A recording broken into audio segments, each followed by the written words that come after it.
Yumuko tayo at pikit natin yung ating mata.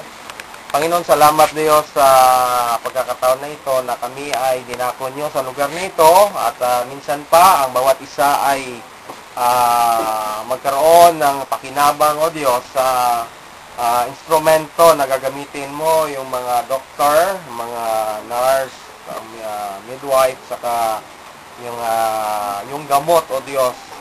At ito, Panginoon, ay maging kagalingan sa mga may sakit, O Diyos. At kalusugan, yung mga vitamins, O God, na gagamitin, ay magsilbing kalusugan sa lahat.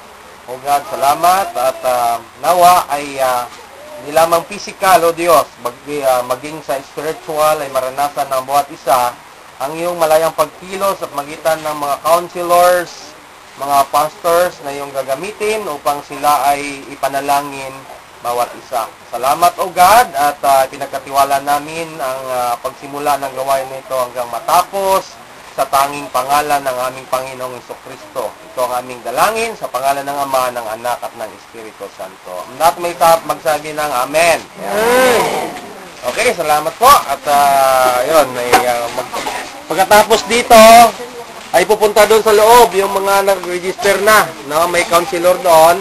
Pagkatapos, pupunta kayo doon sa doktor, sa kabila.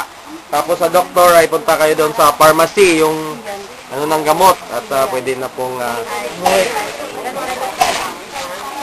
Okay. Bakit na pindot mo? Kanina? Hindi ko na sunod yung sinabi mo.